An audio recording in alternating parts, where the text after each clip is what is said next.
idea of a star architect may have actually began with Philip Johnson.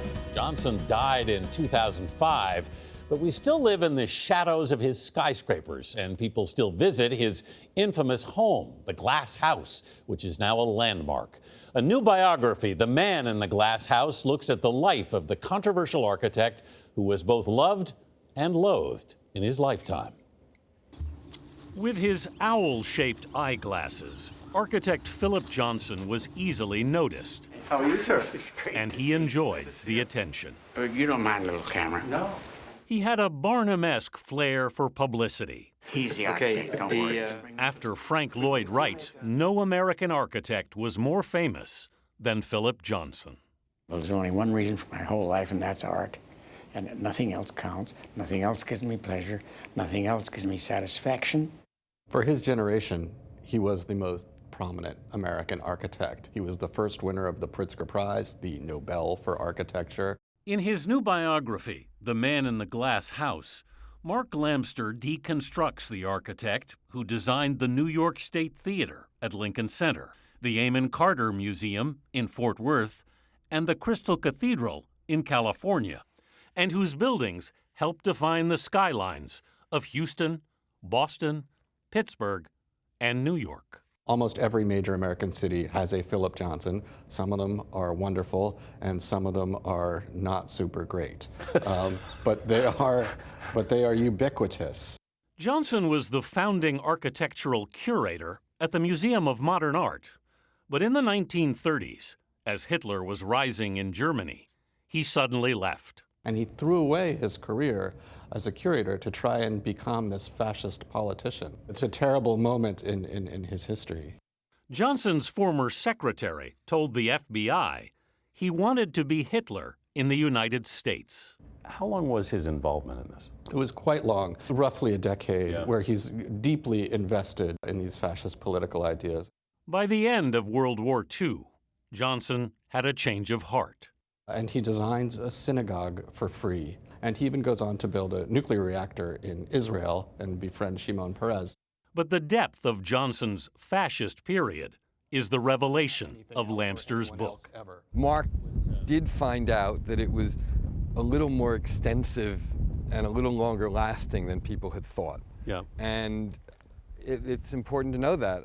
Paul Goldberger, former architecture critic of The New Yorker and The New York Times, now chairs the advisory council for the Glass House, the radically simple home Johnson built for himself in New Canaan, Connecticut in 1949. This house was an attraction almost immediately. Yes, a sort of combination of attraction and scandal, I suppose. And I think he probably liked both sides of it. As critic for the New York Times, did you like everything he did? No, I did not like everything he did. I found almost everything he did to be worth taking seriously, however. He was simultaneously, I think, the elder statesman and the bad boy of American architecture. So he would do things that would shock people, but he would always do it with a serious enough edge so you couldn't dismiss it as nothing but a trick or a joke or what have you. The architect abounded in contradictions. Mark Lamster writes, he was a gay man with a fascist history, living in a glass house, and he liked nothing better than to throw stones.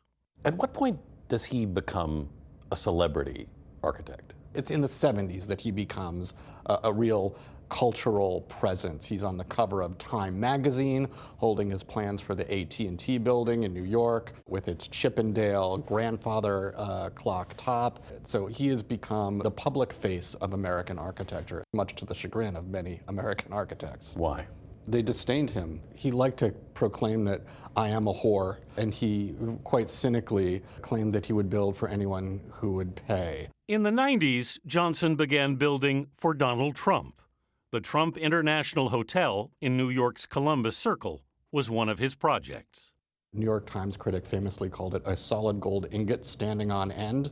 But Johnson and and Trump were made for each other, really, because they were both masters of branding, but their relationship was bound to fail because Johnson, in the end, considered Trump a vulgarian, and Trump considered Johnson a prima donna, and maybe they were both right.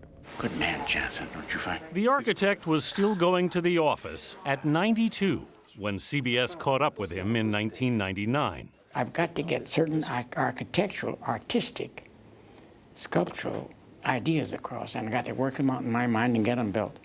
That's all I got to do. And if death occurs anytime, I don't know. I don't give a damn. A modest exercise regime helped keep it at bay until he was 98. Come on, baby, come on. When Philip Johnson died here in his glass house. I think Philip Johnson probably lived his life on that precept of Oscar Wilde, who once said, you know, the only thing in life worse than being talked about is not being talked about. He wanted to be talked about. And still is. And still is, exactly, yes.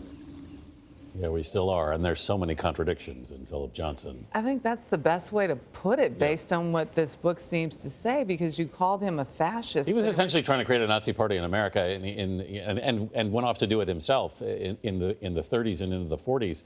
But what's interesting is so many prominent Jews in this city ended up forgiving him for that and became, you know, friends of his.